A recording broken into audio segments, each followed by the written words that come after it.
I must say. Thank you very much for dressing up for the show. So, I mean, I have to say this is the first time ever, I think, in the history of me and Meghan that I've agreed with Meghan. I wish that he would drop all of these legal cases as well, because it can't be doing him any good.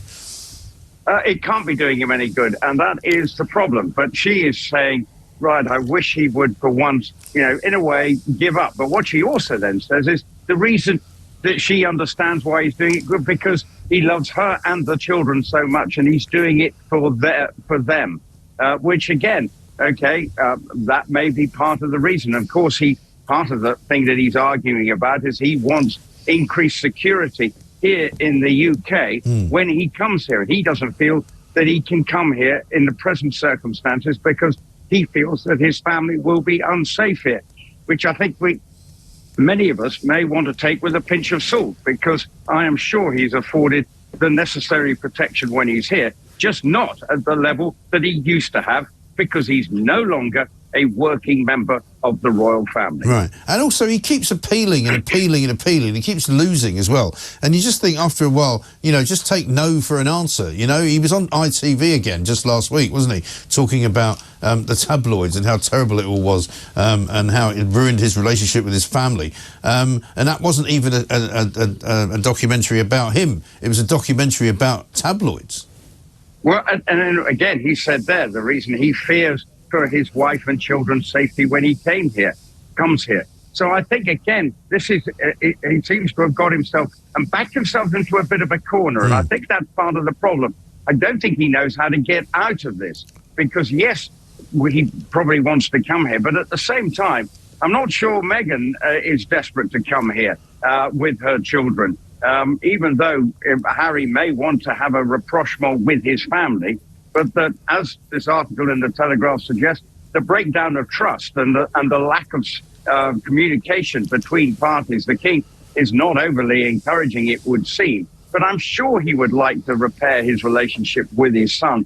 But the lack of trust between the royal family and Harry is the real reason, because they know, and we saw last week, Harry's gone out again and spoken about the problems that he's facing with the royal family, and he thinks it's a one-way street in his, that they should be coming to him. But actually, the royal family feel completely the opposite, because he's the one who's been spouting forth over the last couple of years or so. Well, there's another story today suggesting that he stopped taking his calls again. That after they saw each other when his father King Charles was diagnosed with cancer, they saw each other briefly, not for very long, and supposedly now Charles is no longer taking his calls again because he refuses to keep his mouth shut.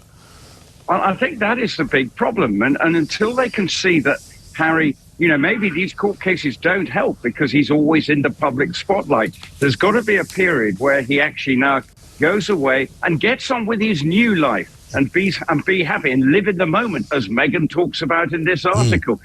Actually now move forward and stop harking back on the past, because they have chosen this new life. And Meghan wants, obviously, to start her lifestyle brand. Yet at the moment, Harry's main focus attention seems to be his legal battles of various descriptions, and were unable then to move forward in his own life because he's always harping back to the past. Well, and the cover line on the People magazine magazine issue this week with a big picture of Harry is the real reason why he and the King are no longer speaking. For the first time, insiders open up about what has made a reconciliation between Prince Harry and King Charles impossible. Well, that's not going to help, is it?